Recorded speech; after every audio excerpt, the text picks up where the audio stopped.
Welcome into this Wednesday edition of the Oxford Exxon Podcast. Chase Parham, Neal, McCready, Clark Ford Studio here today. We will, I'm sure, talk some election. I don't know. Because otherwise, I have no idea what we're spending the next hour and a few minutes on. Well, I sure hadn't watched anything else. Lane Kiffin spoke today. He did. I'll be completely honest. I forgot about it. I think Neal did have it on. So I did.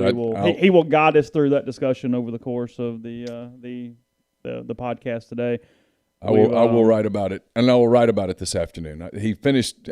He was supposed to start at 11:30. It did not start till 12:20 something. So it's a little late, but that's okay. So we will talk about that. We have an update on DeMarcus Thomas. He's doing well, or at least compared to anything that we thought was possible there. It appears to be improving. He was at practice today. It was interesting. Lane Kiffin said that he basically is in concussion protocol, which tells me that the anticipation is he's going to come back. He landed awkwardly. What I can gather is he landed awkwardly sort of on his head. I don't know whether that means the whiplash from the side or from the back, or he got pushed from – he kind of got hit from behind. It wasn't a full contact thing. It was just an awkward landing. Fell on his head, neck area and whatever in some fashion, yeah.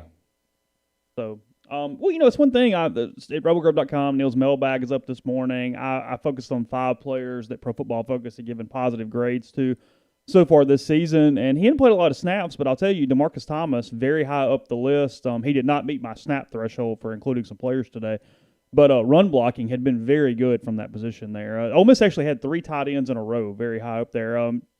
Chad Kelly's brother has done Casey Kelly has done a really good job on run especially blocking. Yeah.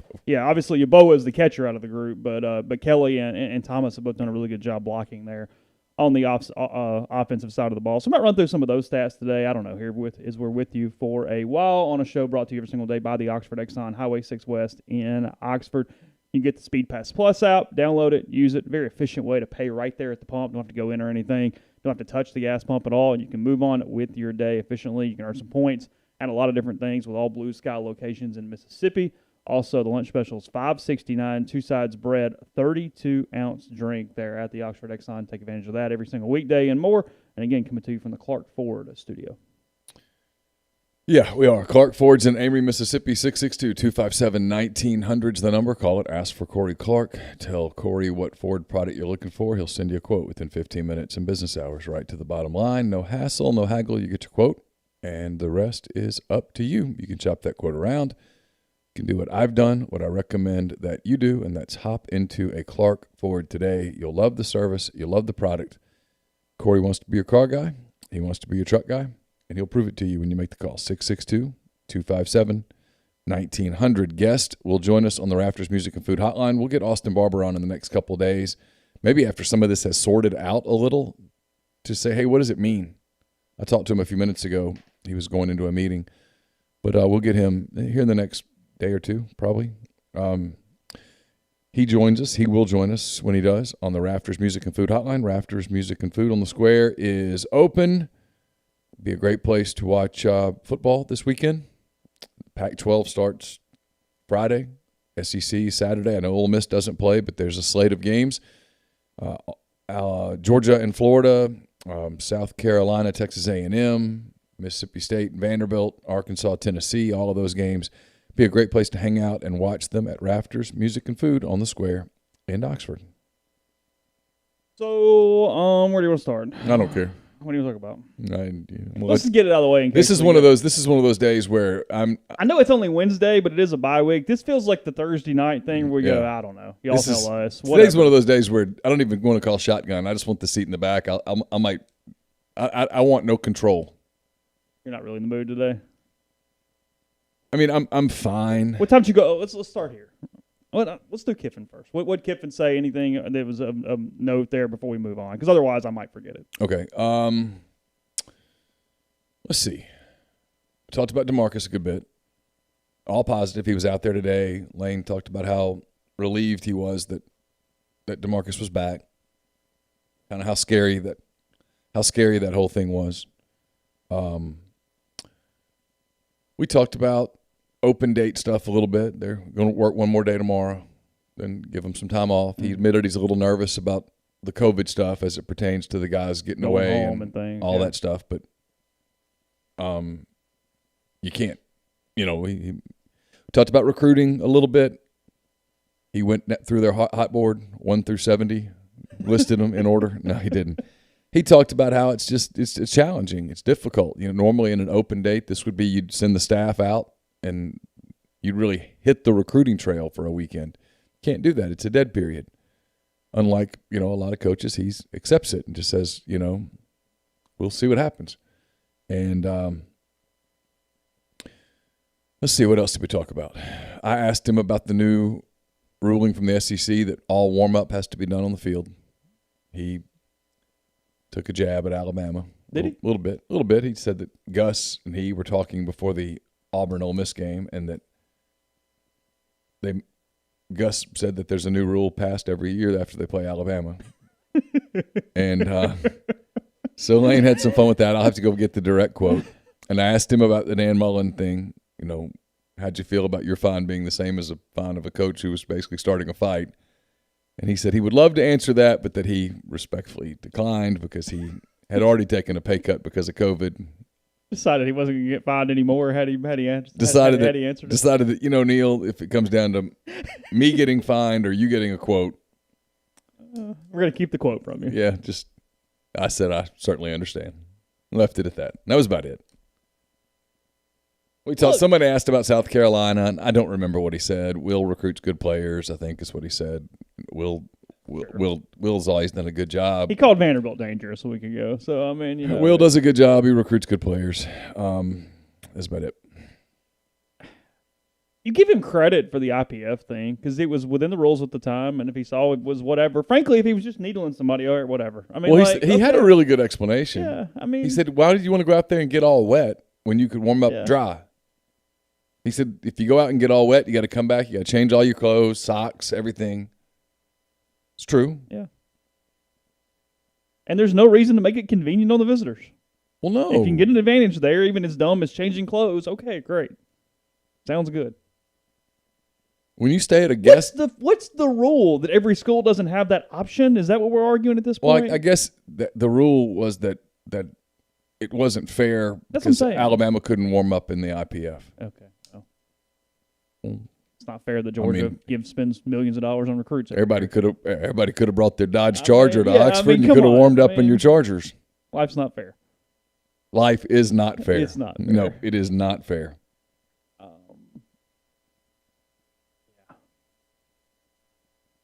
don't know. That was about it. Okay.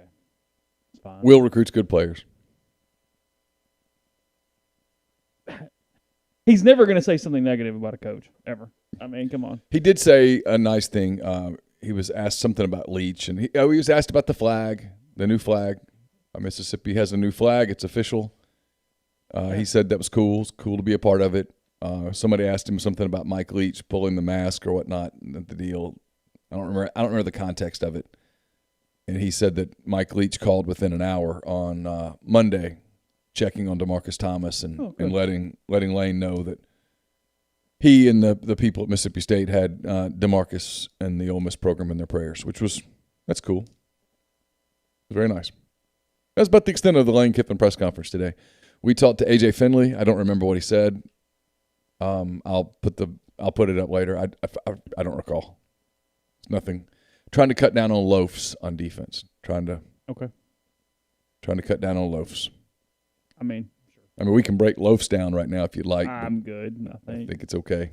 I don't have a stat for that, so it is what it is. I'd tell you what was a couple of things that were interesting from the stuff I did this morning. We know Elijah Moore's having a hell of a season. That's not a surprise. He's the highest rated PFF college guy on Ole Miss's team right now. Jerry Neal, very, very high, even though he's not playing a lot of snaps. They've got a pretty good two-headed monster there with he and Connor. They're doing a good job. They're starting to, we'll see what happens after last week, but I thought Parrish played really well against Vanderbilt in limited opportunities. They obviously like Henry Parrish a ton. So there's some wealth in doing that. However, Ely, in a normal season, is on pace for more than 1,000 yards in a season, despite only playing an average of 40 snaps per game. That's fairly incredible because Ole Miss in the past would have played somebody a whole lot more than 40 snaps per game if they were the top running back on the team. But he's currently got 524 yards on 100 carries this season. Obviously, that's 5.24. Even I can do that math there on yards per play. And on inside runs, this is what's crazy about him real quick as we run through this. He's averaging 6 yards a carry on inside runs, guard, center, guard. And what it's telling you is that he is busting through that first level, and there's nobody right. You know what I mean? Like they've got boxes stacked. He busts through one level, and then you don't run him down. He ends up getting into the secondary, and you get to a second, third level with him there. He's also averaging more than 3 yards per carry after contact, so he's doing a lot of stuff himself there. But the two that stood out to me, two things. One I'd written about on snap counts on Monday. Miles Battle, and it is very, very limited action here. He's only played 47, 42 snaps, something like that, 44, I don't know, something like that. Snaps, 44 snaps this season. He played 17 against Auburn. He played 27 against Vanderbilt. But, he's got a ton of athleticism. He's freaking tall for a cornerback position at 6'3". I mean, he can kind of get physical with some of those guys at that spot for the most part.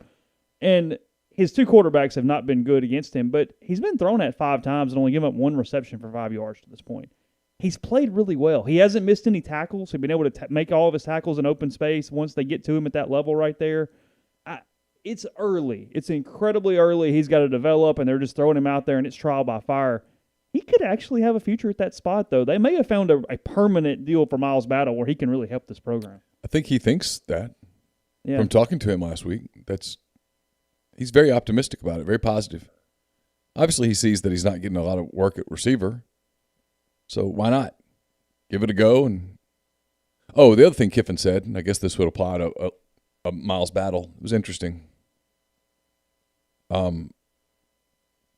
Kiffin just continues to reiterate that recruiting is going to be a free agency zoo. Because of the one-time transfer. He you don't even know some of these people. He just thinks tons of guys are going to hop in the portal. Thinks the portal's going to be insane. He's probably right. So I just was thinking about that with in my brain, which is very fried today. What was going on was, I was thinking, why not, if you're Miles Battle, give defense a shot, and if it doesn't work out and you want to go back and play wide receiver, you can always hop in the portal and go someplace because you have a 1-year transfer. But if it works out, maybe you find a home there. Well, and kids aren't stupid. I mean, look, you can be emotional for a little while and you can go, hey, I'm not getting my opportunities. He knew he wasn't running in the too deep at wide receiver. You know what I mean? Like, I mean, you know where you're at. You know that occasionally maybe something doesn't feel fair. And you know when sometimes you're just not good enough there right now. And it is what it is. So you go move around. But, no, look, he and, frankly, Tyler Knight, too, even though I haven't talked to him, pretty good attitudes on midseason. Hey, go try this, see what happens. And you know what? You're probably going to get abused a little bit, or at least the potential for that, because you don't know what the hell you're doing. I mean, yeah. Lane Kiffin talked about Miles Battle and Tyler Knight were on the field when Seth Williams caught that touchdown pass for Auburn, and they're yelling the assignment to him pre-snap, going, hey, you do this. Well, Miles had a great quote about that. He said that basically Terrell Buckley told him, hey, look, I know there's a lot of sounds and everybody's yelling. Just listen to me.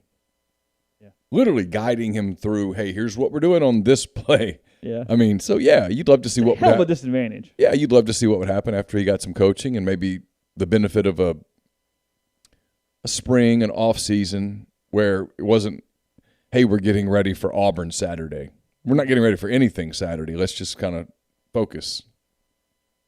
Where you get some work in.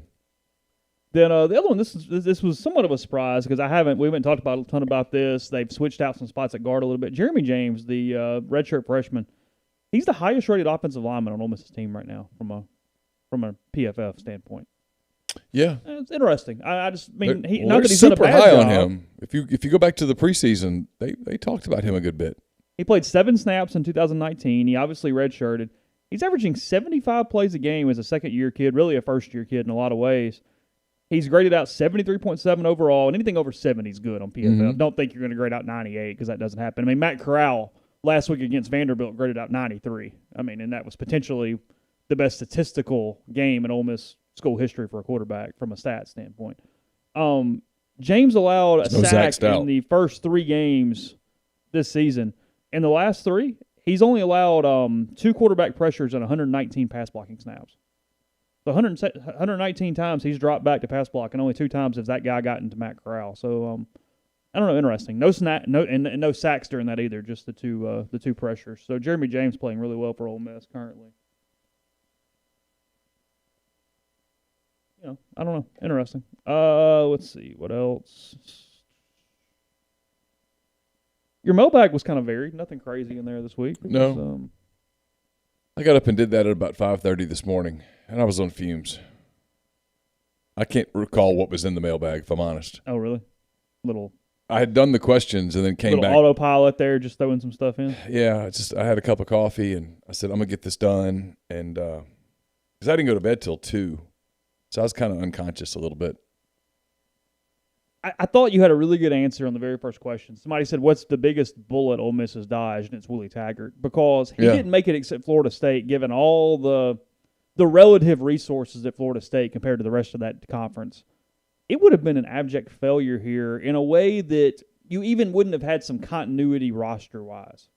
Because there's a lot we can blame on a lot of things and whatever. Matt Luke did at least do some things roster-wise for some development, for some continuity with some guys, some different things that I don't think Taggart would have done. I think he would have star-chased immediately. It would have been a blow-up, and I think you would have had tons of in and out and all sorts of, even of a worse roster situation when you finally did fire him and figure out what you're doing from there. I mean, that could have been a very bad deal. Because, look, he's a pretty dang good recruiter, but he wasn't going to be a dang good recruiter coming off probation and everything Ole Miss was dealing with right then, and he's shown nothing to show you he can be any semblance of a coach or an actual program administrator right now. I mean, talk about a star that's fallen. I think Willie Taggart's about as high as you could get up on that list. I mean, there's just not much there.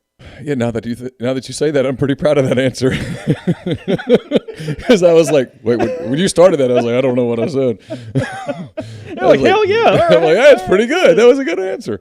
Yeah, I was like, what player? I don't like throwing players under a bus. Well, and one player doesn't. No. I mean, there's just no way that's an impact thing. Yeah, no. Taggart, because I think if Willie Taggart had said, hey, I want to come, I think they would have hired him.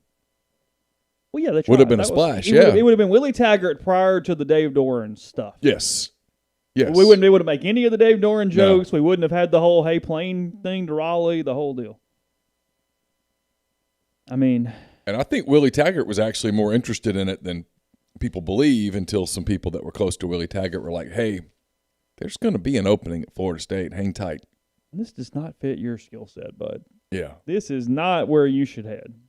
And that was a case of people taking care of people. It would have been an unmitigated disaster. Because if he couldn't manage that, he wasn't going to manage the numbers and the stuff. You predicted A&M in the playoff this morning. I did.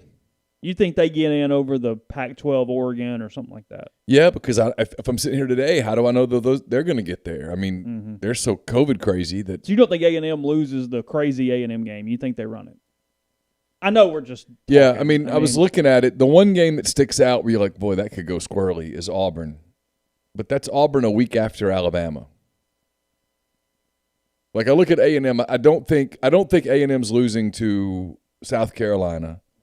I don't think they're a much better version of Carolina. Kind of the same template. I think Ole Miss could scare them in much the same way that Arkansas scared them, but but in a different way. I don't think Ole Miss can stop them. They freak out. The only way Ole Miss wins that game, or the most likely way Ole Miss wins that game, is that Ole Miss finds a way to dictate tempo, and A&M gets out of the run the ball plan and freaks out. You know what I mean? Like where. Ole Miss gets up 14-0, and suddenly they're moving and going, and where Kellen Mond's got to really go get something, and he throws the ball to the other team and gets a little Kellen Mondish and whatever.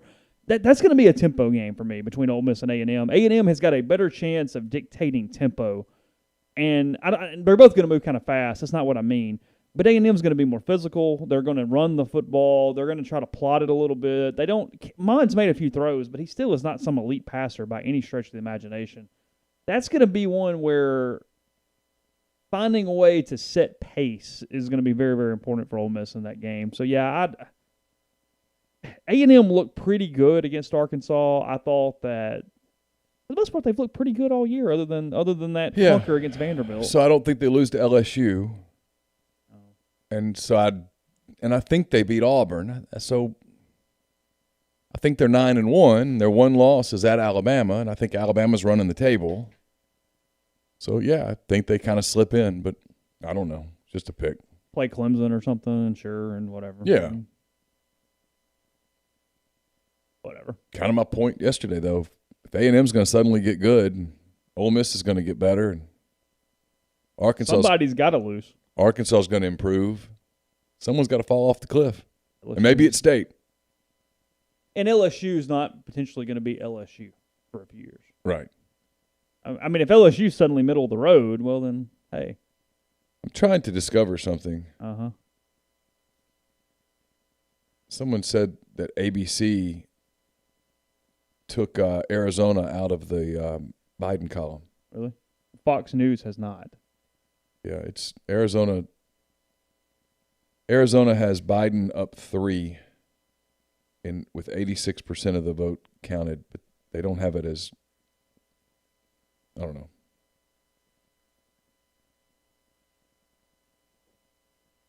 Yeah, sure. I do love how Twitter will play fact check on one side of the aisle and not on the other. Twitter, and this is not a political statement. This is a media statement. Twitter is going to have to pick what they are soon. They've been given the ability to be an open platform and not liable for anything on their system, which is the right thing for what Twitter is. But if you're suddenly going to censor and play private company, well, now suddenly you're no longer an open platform. So it wouldn't shock me, especially with some of the movement in the court system, that Twitter at some point in the next calendar year has to pick and decide what they are. I think they're playing both sides right now, which is probably not going to be a long-term thing that they're going to be able to do. They're going to have to decide, hey, are we just a source here that allows you to do whatever you want streaming, or are we going to actually be checkers? You know what? I don't know about you, and one of the fun things about podcasts like this, where I'm kind of tired. Uh-huh. Twitter, for the longest time, has been a way for me to connect with some people. Sure. It's been certainly a way for me to follow recruiting. But if they're going to get involved, and this is not just meant as a Republican Democrat thing, just in general, they do it with COVID too. Like, they were super active with COVID stuff, and probably still are. If they're going to do that where people aren't allowed to exchange ideas, I mean, if you're going to fact check, then you're going to fact check everything. Because, yeah, do the Republicans lie about stuff? Of course. Do the Democrats lie? Of course. But if you're only going to call out one side for lying and the other side can get away with lying because that's your side, well, I don't really want to be a part of you anymore. And look, you can lose your market share quick in this world. There are alternatives. It just takes a couple things and a little time, and suddenly you're not profitable anymore, or whatever their situation is from that standpoint. Yeah, I mean that was interesting. You know, I don't know when you start censoring political candidates. I don't know that that's in your best interest, especially when you look at Well, you're opening up a Pandora's box that you can't stay on top of, because You're not suited for that. It's impossible to do that, whatever their machinations are. Well, because here's the thing, right? If you're Twitter and you're basing this on an election, Biden is just shy of 70 million votes. Correct. He has set the record for most votes received. That's a ton of votes. Yes. But if you're going to be Twitter and you're going to ignore 65, that Donald Trump, 67, who has been taking a beating from mainstream media for the past 5 years. Donald Trump is just shy. In fact, he's closer to 67 million than Biden is to 70 million. Biden has 69,949,273 votes, according to ABC News, as of this morning, as of this moment. Sure. I like to give sources because these days, man, people. 1:32 p.m. Donald Trump, at the exact same time, on the exact same source, has 66,977,534 votes. So 3 million back. Yeah, but that's my point is 66 million. Almost 67 million people pulled the lever or filled in the bubble or whatnot for Donald Trump. And if you're going to be Twitter and you're going to act like those people are idiots and you have to censor them, feels like a bad business decision. Potentially. That's my point. Yeah. And so I think they've got to figure that out, or you're going to see that market share go someplace else, and someplace else is sitting there waiting on them. Yeah. I mean, it's established. It's right there. You can go do it. Yeah. And people will start to do it. It doesn't take And long. if they go there and they like it, you're done. you're done. Yeah, because if they get the free exchange of ideas over there, they're not coming back. They're not coming back to you. Yeah. And you don't supply anything. You're just a location. Anybody can be the location. You're a platform. Yeah, right. Sure. I don't know that platforms are supposed to censor. Yeah, that's my whole point. Yeah. I mean, legally, they have to make their mind up one way or the other. They've been given platform status, but they are violating platform status at this point. Yeah, it's my thing with Facebook. When people go, well, Facebook impacted the election because it convinced the people that the Russians. I'm like, look, if you're that easily influenced, okay. I mean, it's not my fault that you're stupid. I mean, you know what I mean? Yeah. I mean, the whole we must nanny state everyone. No, we don't. I mean, if you're dumb enough to believe that if you vote for whoever that the Russians are going to drop down from, okay. Yeah. As we get moving on some different topics, today about community mortgage, Oxford, Memphis, DeSoto County, and Chattanooga. All underwriting and processing is done in Memphis. They're getting local underwriting and understands your market, a leader in condo financing, the float down option, and more. You can find Jason at 662-234-2704 or JLOWE@communitymtg.com.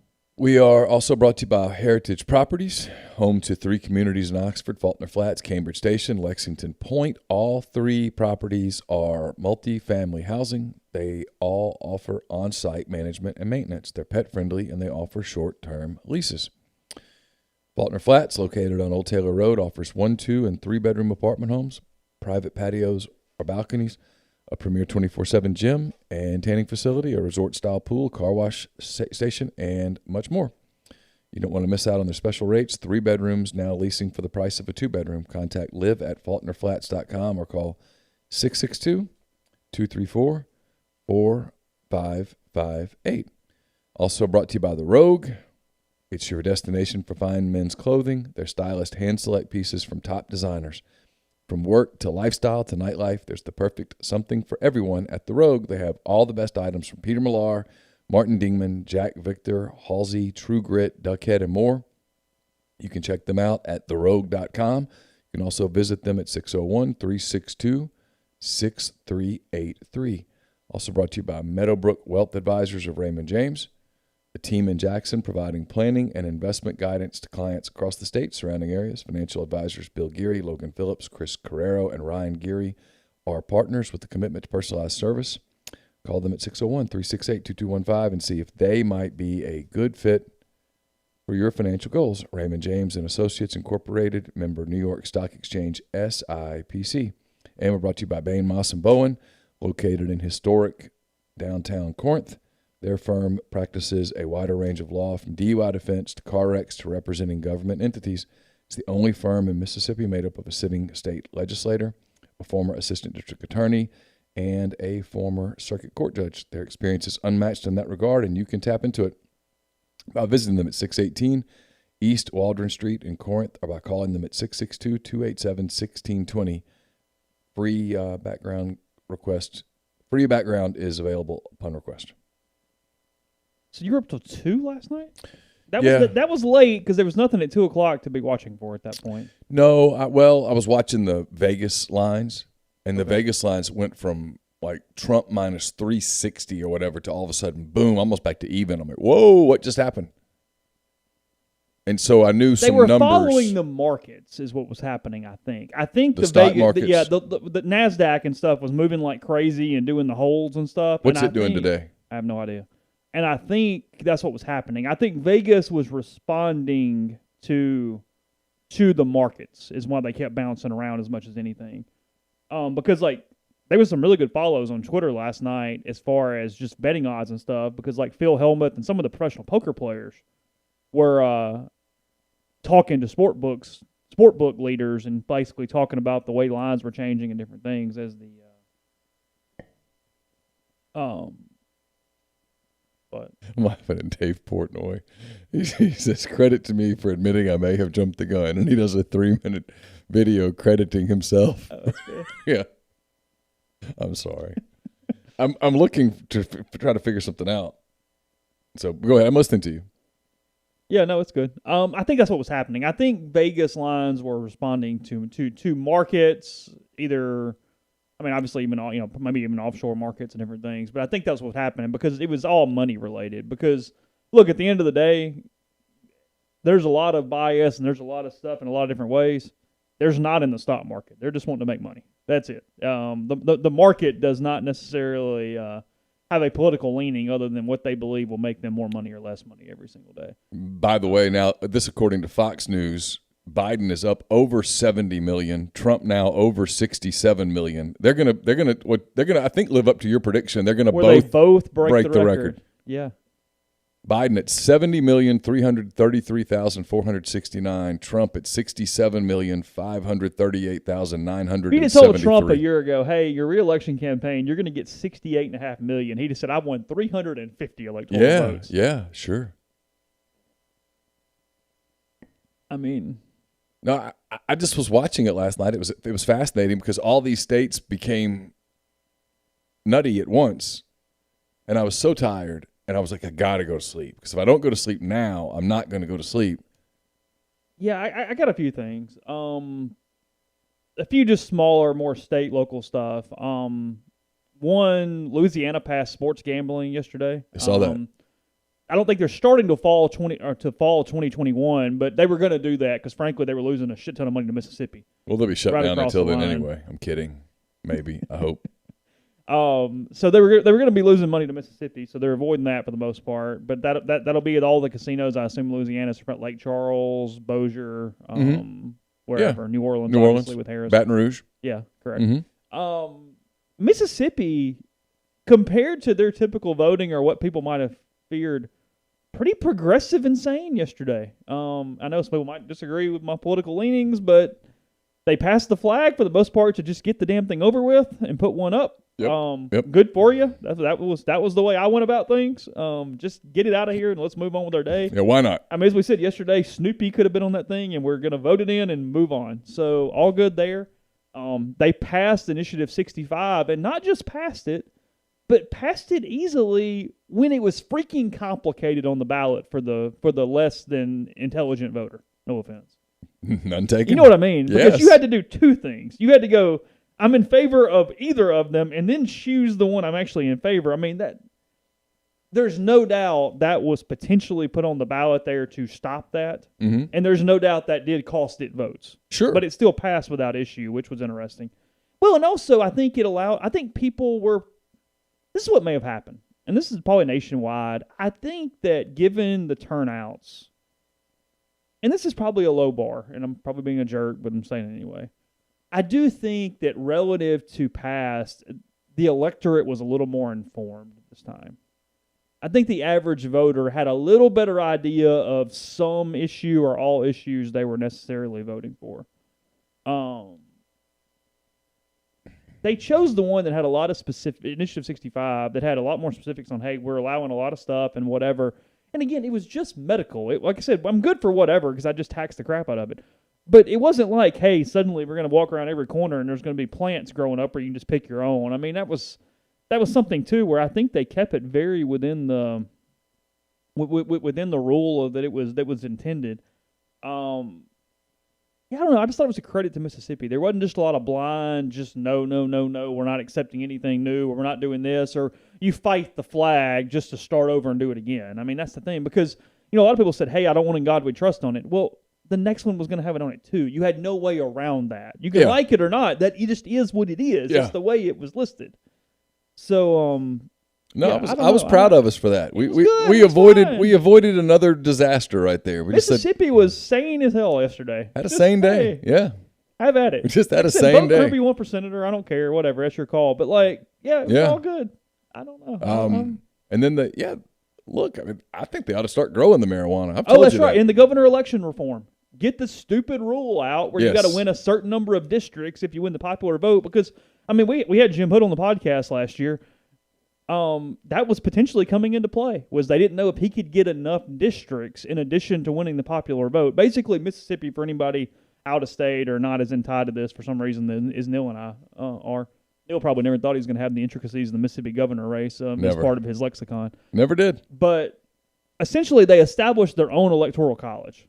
And it's a Jim Crow law. It was to stifle black vote, let's just be honest, back in the day, where you not only had to win the popular vote in Mississippi to be governor, but you also had to win enough districts or win a majority of districts that the state was separated in. So you had to win the electoral college of the state in a way and the popular vote.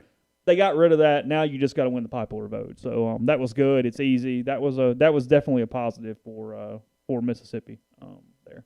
So the networks, I know ABC's done it. I think now Fox has done it too. They've called Wisconsin for Biden, 49.6% of the vote. Trump had 48.9% of the vote. You want to hear something crazy? Sure. So in Wisconsin, we'll go back to 2000. This is their voter turnout in 2000, okay? 67.01%. In 2004, 73.24%. 2008, a historic election. Yeah, sure. 69.2%. Okay. In 12, 70.14%. Okay. In 16, a very contested, heated election, 67.34%. In 2020, go ahead. 89.25%. 89? Come on. 89? 89.25%. Oh, come on. Yeah, I mean, come on. Listen. And Chase, you can vouch for me on this because the people that are going to be in the thread, like, oh, you got your feelings hurt. It's none of that. I'm fascinated by stuff like this. When you see an anomaly like that, you go, wait, well, hold up. You did what? That's a ridiculous number. Basically 90% of eligible voters voted. That didn't happen. That's hard to. This is the part that you do hate a little bit. Because now we're going to go through another cycle where a lot of people are going to view this as an illegitimate fixed election or whatnot. Yes, Ron. There's no doubt same-day voter registration does help, but 90%? That's insanely high. Because they had same-day voter registration before too, right? I mean, is that a new law? I don't think so. I don't know. If it is, tell me. I mean, I don't know. Yeah, I saw Oregon pass legalizing hard drugs. Yeah. Magic mushrooms, completely legal. Everything's in just Oregon. legal there. Just go at it. Yeah. Whatever. At least Portland will stay calm now.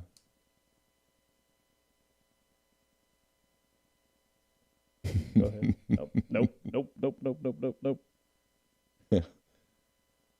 No, Doors Rules thinks I'm worked up. He's got it all wrong. Yeah, you're not today. You're not worked up. I'm not worked up at all. You were worked up in the first 18 seconds yesterday. You're not worked up. Yeah, I was mad at somebody because I took what he said as I knew what that was directed as. I get some stuff from people that's really weird, and when people do stuff that involves a kid or whatever, that's my weak spot. So I don't like that.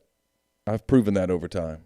Come at me all you want. Don't take even a veiled shot at one of my kids. I resent that.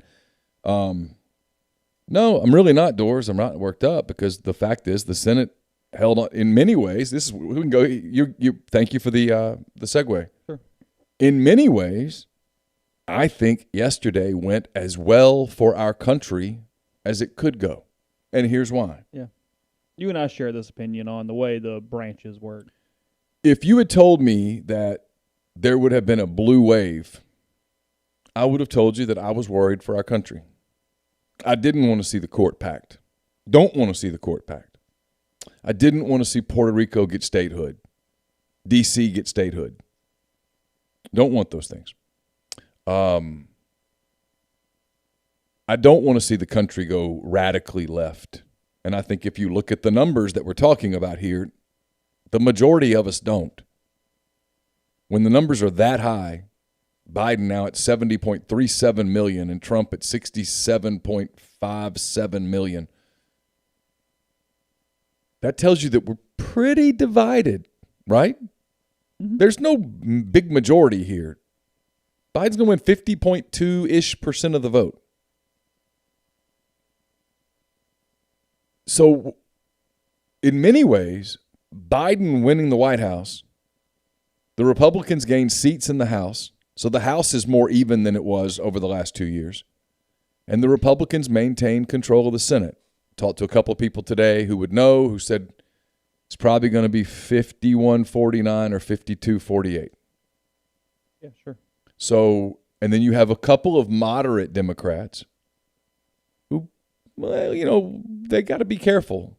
Joe Manchin, for example.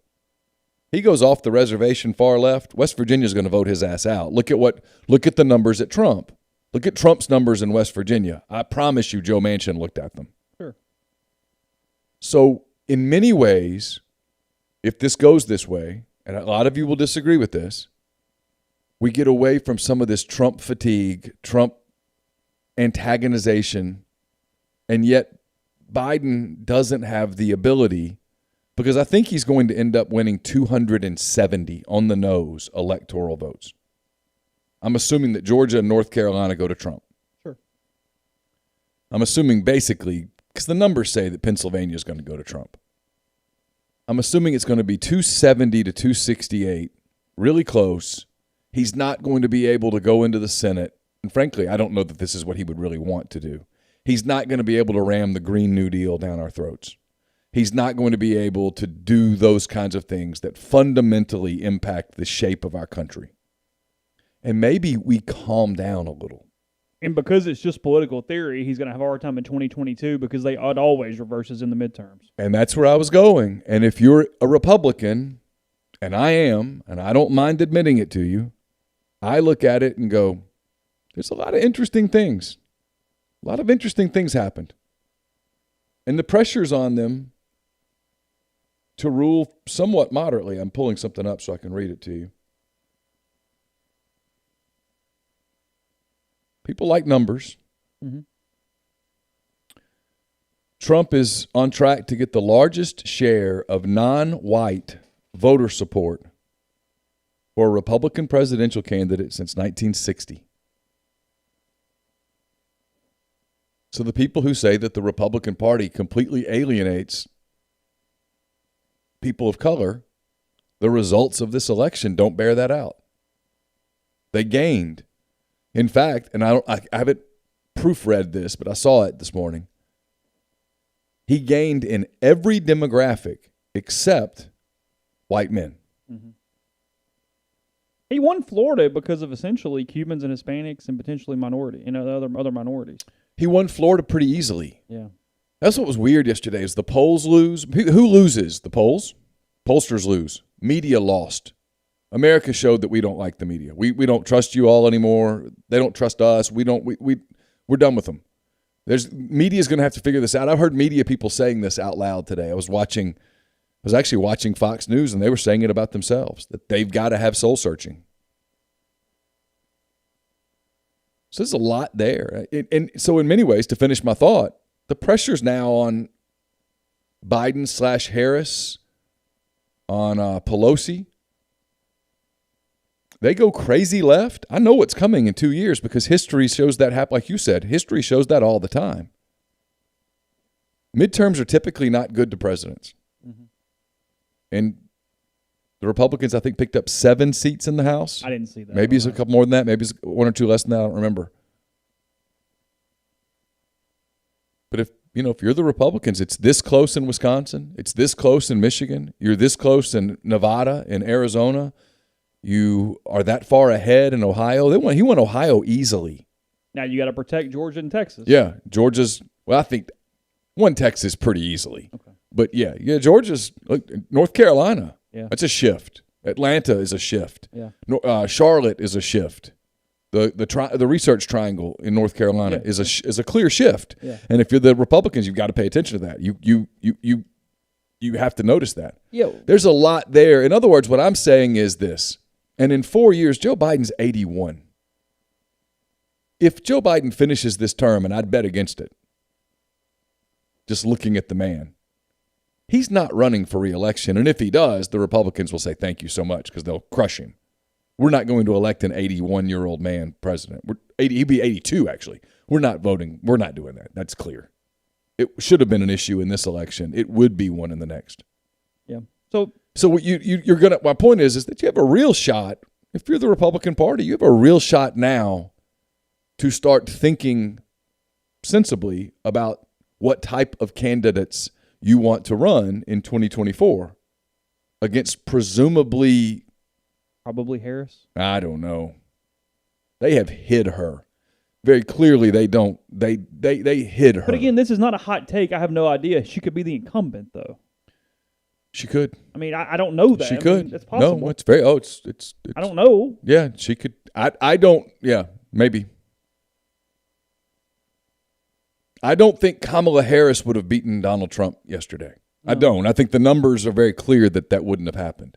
So that's it. No, both parties have to take a real deep, soul-searching breath. Yeah, and I want to get into that a little bit. I want to hit that, a couple other things. We'll do that in a second. First, about Visit Oxford. Visit oxfordms.com. Cedric Burnside, Friday afternoon on the Square. You can see him as 6 o'clock for that one. Also, the literary bit of indie authors, November 6th and 7th this week.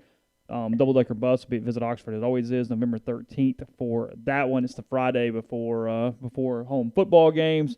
Tunes Around Town returns November 13th as well, 5 to 7 for that. And then we've been telling about all the drive-in, all the different things from a movie standpoint. OxfordFilmFest.com is where you can go to find out more as far as schedules and what is going on with the Oxford Film Festival and what they're doing to try to give you some different entertainment throughout the weeks and more. So, again, they're putting it up at Cannon Motors. You can find that again at OxfordFilmFest.com. It's hard to believe, but it's true. Christmas just around the corner. Holiday gifting always involves a last-minute scramble, but this year the folks over at Blue Delta Jeans are here to make sure it does not have to be that way. Simply visit their site, bluedeltajeans.com, visit the Oxford studio, or contact them at info@bluedeltajeans.com to purchase a gift card and give your loved ones the gift of custom Mississippi-made jeans for the holidays. Also, don't forget that Blue Delta would like to be a part of your holiday gifting at work. So no matter the number of people in your company, give Blue Delta a call. Inquire about bringing Blue Delta jeans to your office for the best holiday gift that there is. With fall upon us, it's a great time to start preparing for colder weather.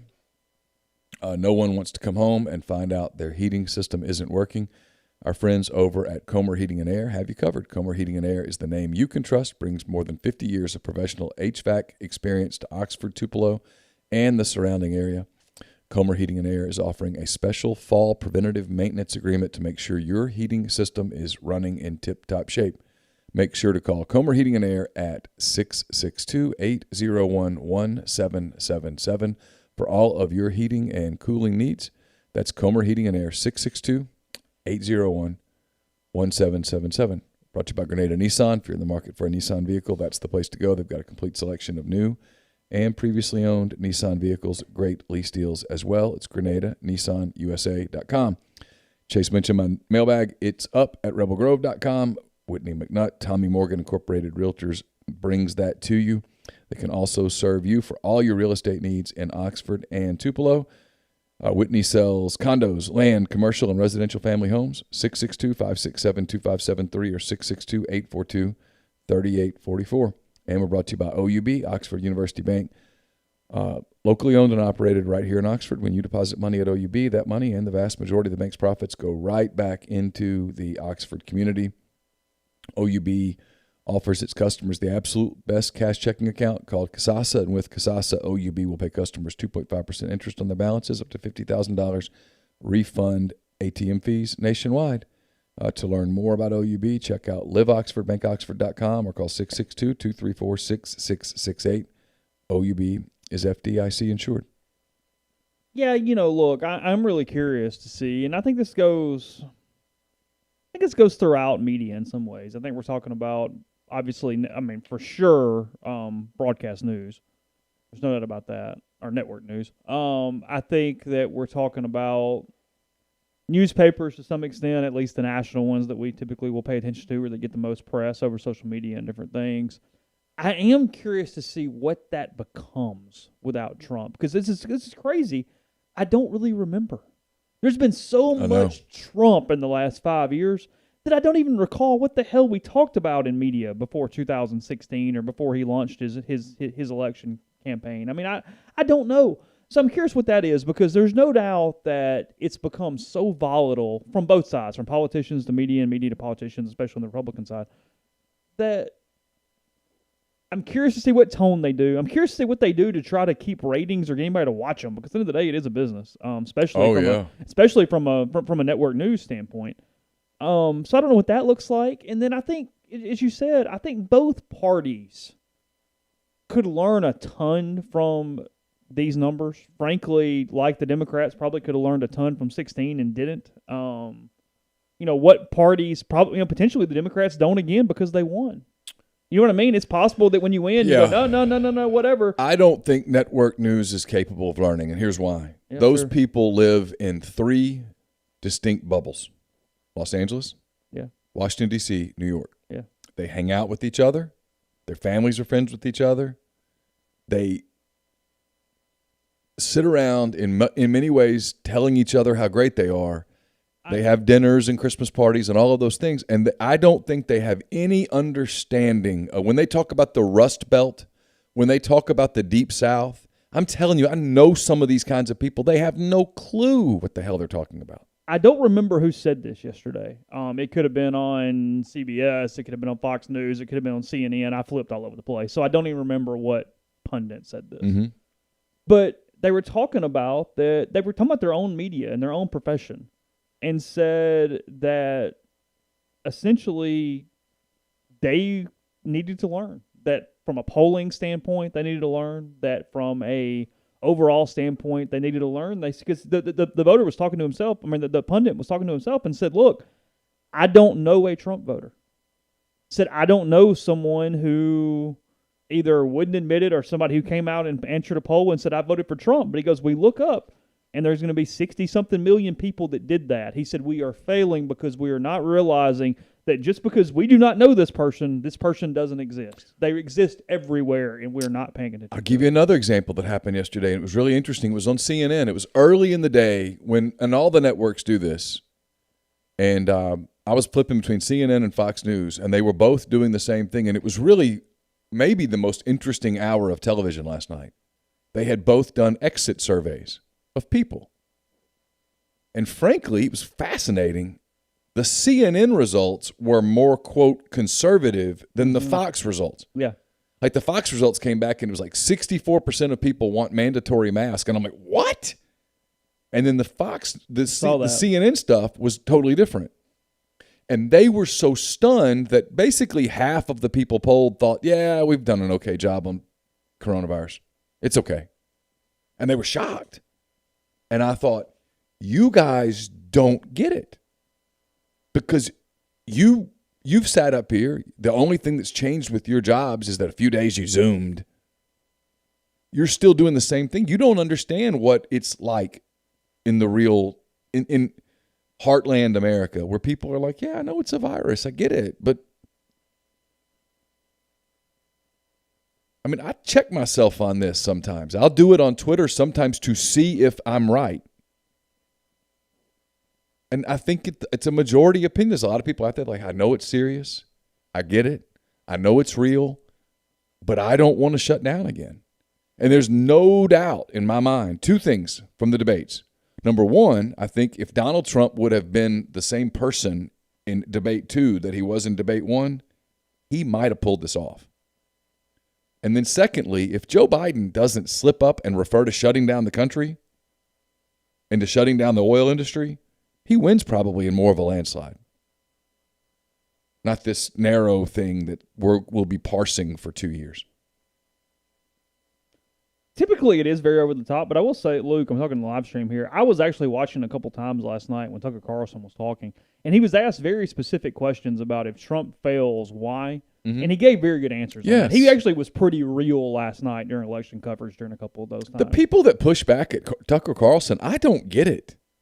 He's one of the few people in media where you really get some substantive answers. There's a lot of talking heads at Fox. There's a lot of just pretty faces at Fox, male and female, that bring nothing to the table. Then you get the blowhards like Hannity who are completely just dismiss them. Yeah.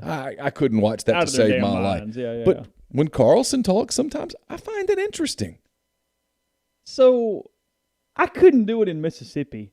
I will at least say that I give them tons of credits on knowing those freaking counties all across the country. The dudes with the magic walls and stuff. Bill Hemmer is fantastic Jesus. at it, and the guy at CNN's really good too. Yeah. I can't think. Is it John King does that? John King. He's really good. I couldn't do it in Mississippi. Oh hell no! I couldn't do the 82 in Mississippi. No. Forget going, okay, Wisconsin. So this, and occasionally they'll miss one just because it's right beside it. Yeah. But I mean, dude. No, they were both crushing it last night. I was flipping back and forth, and they're like breaking down these Ohio counties. And that's really interesting stuff. Well, it's very important. Somebody was like, no, that doesn't mean anything. No, that means everything because you know where the votes are coming in. Where are you beating your margins here versus last year? Well, Fox had the deal. I'm sure CNN did too. Fox had the deal where here's what happened with this county in 2016. And you'd transverse it with what was happening now. And it's like, whoa, there's growth there, or he's slipping there. Like you saw, it was really interesting. It's not just raw data. No. It had a purpose. Like, no, look, this is why this matters, or this is going to go here, or whatever. Someone asked why the polls were abysmal. Here's why. Trump voters don't admit it. They're scared to admit it because the media has shamed them for 4 years. And it has resulted in people, if you admit that you vote for Trump, you feel like you're risking stuff. Friends, your job, your career. Polls will not learn anything because Nate Silver and those guys who were completely wrong again, they will say, hey, it was just a Trump thing and do the same things they've been doing again in 2024. And they might be right. Yeah, we'll see. I don't know. They might be right. Sure. I don't know that they are or they're not, but that's what's going to happen. They will not change anything. Look, I think the Republicans, obviously you had the incumbent and Trump got 68 million votes or whatever ends up being up here. He ran the campaign the only way he probably could have won. And Grimes makes a good point. Polls don't really matter. They're a lot like preseason rankings. But they can dictate turnout. I do think polls can dictate turnout. I think if let's say you're the ABC Washington Post, they had Biden winning Wisconsin by 18. He's going to win Wisconsin by 1. If you're that wrong, you got to fix it. Somebody had a really good point. I don't remember who. Maybe Paige Williams is who retweeted it today. One way to fix polling would be for each or I get not each poll because a lot of people are going to national stuff, but the mechanisms of it where you only focus on, you have a certain number of people that only focus on like 1 or 2 or 3 at the most states. You know what I mean? Where you can figure out some more local groundswell up. And it's going to require more, but it's the only way to really fix the polling issues as they currently stand, the way things are the way things are going. So the point being, I think Trump ran the only campaign that he could have won with. He got that many votes. And frankly, out of the options, maybe the Democrats ran the only candidate they could win with. The moderate Democrat. Maybe that's the only way they could win the election was Biden. I don't know, because they have not put forth that candidate that we talked about that's Obama or Clinton or the young person who can generate young vote plus also be somewhat whatever. Because the moderate can't win unless it's Biden with that type of machine behind him. He can't win the primary. That's what we talked about yesterday. What do you got? Oh, I'm just watching this right here where Trump's going. What's about to happen in the next few minutes is Joe Biden is going to declare victory. And Donald Trump is going to hold a press conference. And he's going to take this to the courts. Yes. What do you think happens over the next 78 days? This is where I was listening to Joe Rogan and Alex Jones and all them, and you can think what you want. That's fine. They say 79 days of hell. If this goes into courts.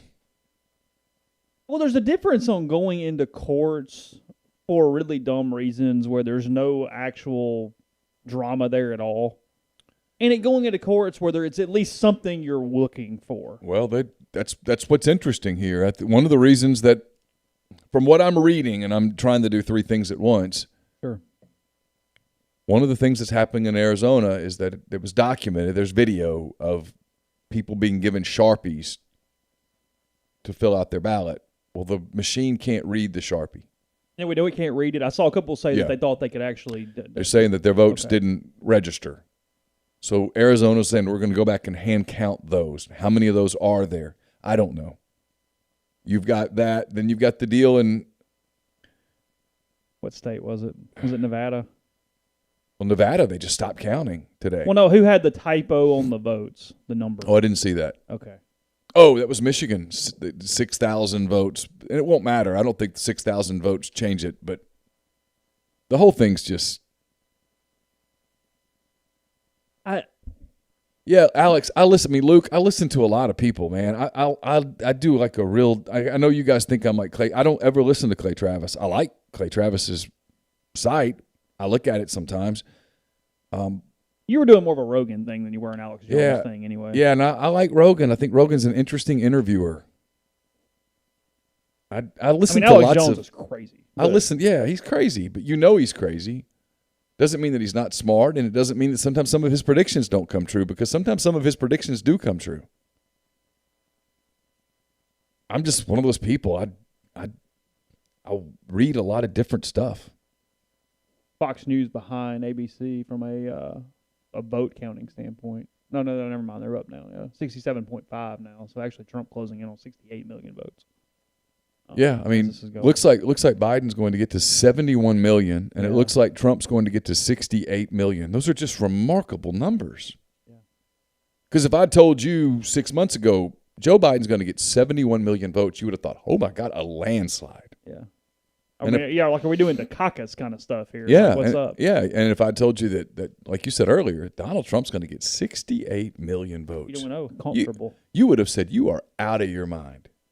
And then if I said, no, it's going to happen, you'd have said, oh, he wins 350 minimum electoral college votes. One of the great things is, look, now this is a fantastic thing for our country that many people voted. I can tell you that last night was kind of a fun night in our house. I have a 19-year-old daughter. I have a 17-year-old daughter. They were engaged in this. I went upstairs a little while ago. Caroline had left for school, and she'd left her television on. Her television was on a news channel. Her television's usually on the Kardashians. They're interested. They're engaged. And I think that's great. I think young people need to be engaged. I don't know what's coming. You know, I mean, does he have a case? I mean, it's very doubtful there's a change. I typically doubt it. Yeah, that's hard to buy. I mean, I think Joe Biden's the next president of the United States, and it's pretty obvious. The people that say it's not over, well, you're going to have to show me how it's not over. Yeah, because and I need math.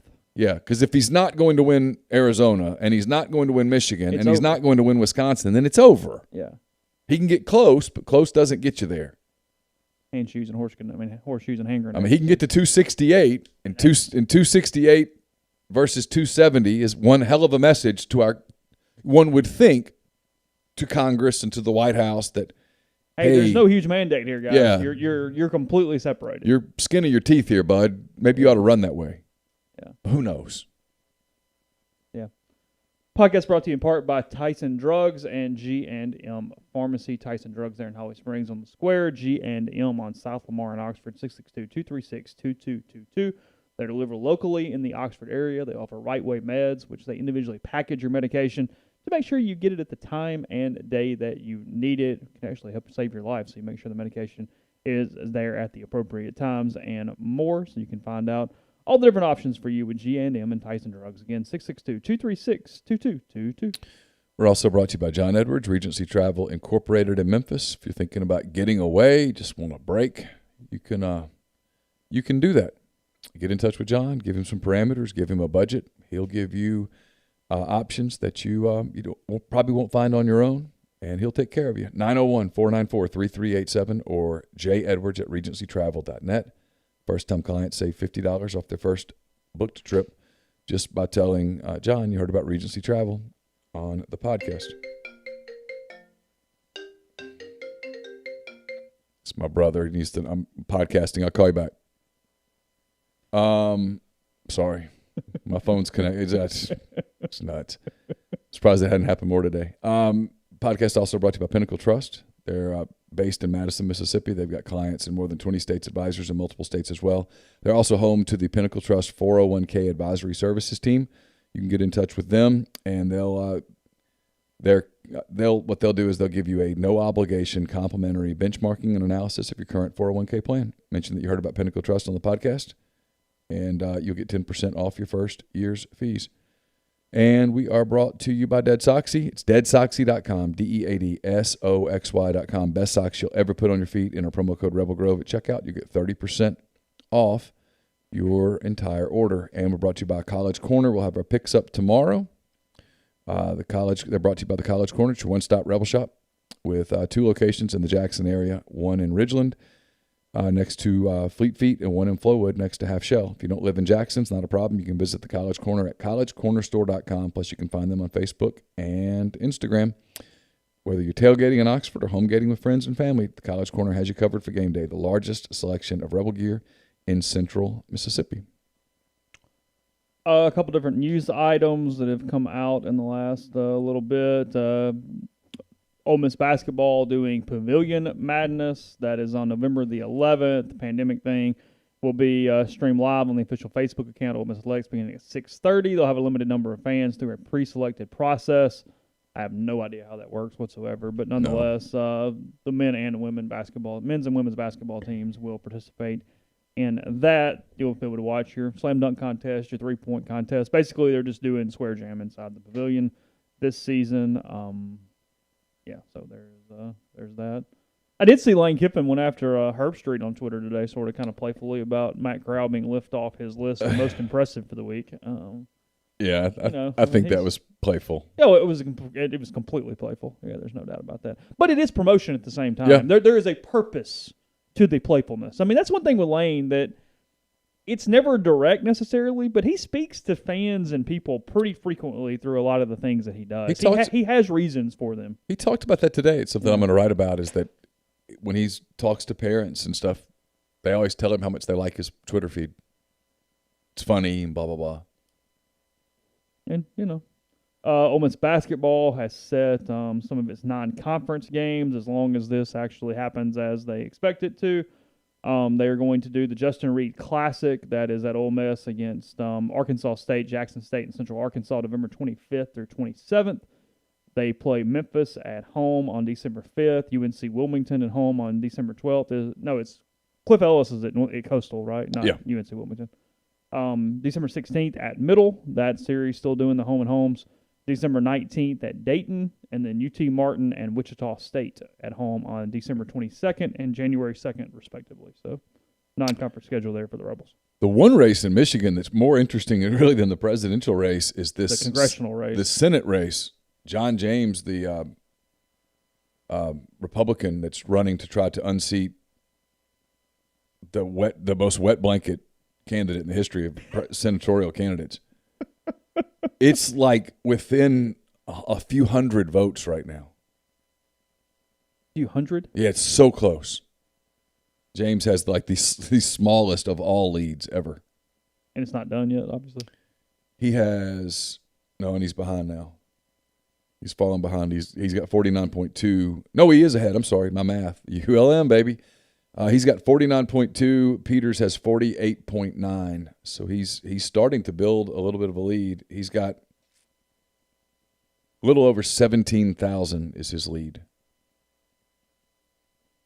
He's sharp now. That guy's really sharp.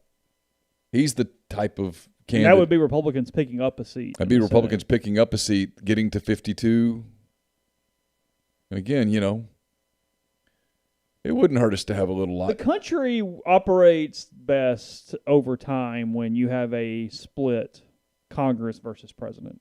There's some checks there that James, either way are required. TJ Sims says, what do you think about James 2024? Well, first of all, he has to win this to do it. But if you told me that he was on a ticket in 2024, I could see it. I could see it. Sharp. African-American. Swing state.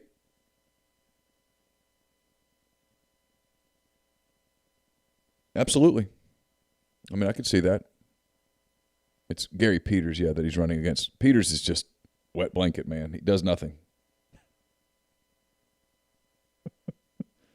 Oh, gosh. Tommy Tuberville, a U.S. Senator. Now, you want to talk about a shock now. 2020, Ed Orgeron was the coach of potentially the greatest college football season of all time, and Tommy Tuberville was the U.S. senator. Tuberville too. It shows you Alabama. Look, I gave Mississippi a ton of credit earlier in the show. Its twin neighbor. I know nothing about Doug Jones except for he beat Roy Moore, and literally a wet blanket could have beaten Roy Moore at that point. Yeah. But Tuberville avoided debating Jones, did not respond to any questions from any newspaper, was not aware that the Voting Rights Act started in Alabama or could tell you what it meant. All he said was Trump every day for whatever, and carried 70% of the vote almost. I know. Holy shit. I know. It's the South's version of like Oregon. Where there's no... He ran no campaign. Yeah. Nothing. Hey, can we talk about the issues? Nope. Just getting to the polls. Nope. We're going to write some Trump stuff on the side of our bus. Got to lead, play defense. And as little defense as possible. Just didn't even really come out after halftime. Damnedest thing. Tommy Tuberville, U.S. Senator. Well, he will be as nondescript a senator as there ever will be because he will just go vote right. He'll do the same thing Sidney Hyde Smith will do. Yes, of course. Same thing. Yeah, and there's people on the left, and frankly, they all cancel each other out. Yeah. The ones that are interesting are the ones that, like Mitch McConnell getting another term. And I heard this today. It's going to force Pelosi and McConnell now to sit down. We got to talk stimulus. Got to get past this Trump thing. It's why. Who am I kidding? If Trump were to graciously step away, say, "Hey, we ran a hell of a race. Got closer than any of you thought we'd get. And let get a couple of those in, and then move on. Congratulations, and we'll do everything whatever." At that point, the pressure would be on those two to sit down and, hey, let's figure this out. You'd like to see, if Trump's telling the truth about a vaccine, and who knows, you'd like to see there be a transition there where we don't have to take 2 steps back so that Biden can form 16 super committees to talk about a vaccine. No, if we're making progress with the private sector, let's keep going. Let's get that thing done so we can get back. You would think that would be in his best interest, because if there's an economic shutdown, they're done in 2022. They will get boat raced.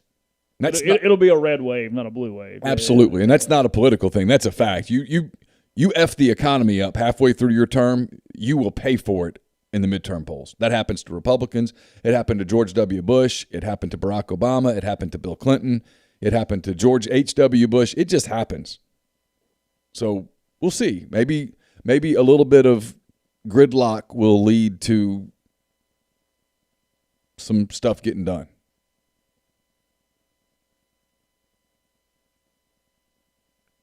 Supreme Court, nobody sticks out as far as needing to be replaced in the next 2 to 4 years, right? I don't know. So. I don't know. I'd have to look at it. Yeah. Anyway. How old's Clarence Thomas?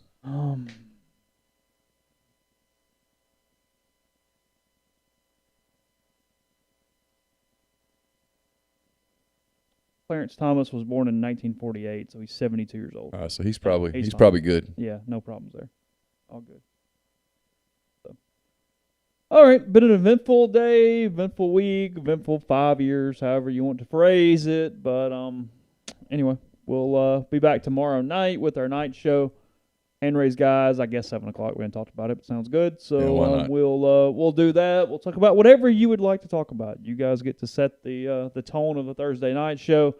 Content at rebelgrove.com. In the meantime, Ole Miss on a bye week, so no school board business, no watch party, no hand raise guys on Saturday. But we'll be back with you as the season progresses from that point. So again, good stuff on the message board and more. Appreciate everybody for jumping on. Good crowd, good conversation with us today. And we'll talk to you again tomorrow night.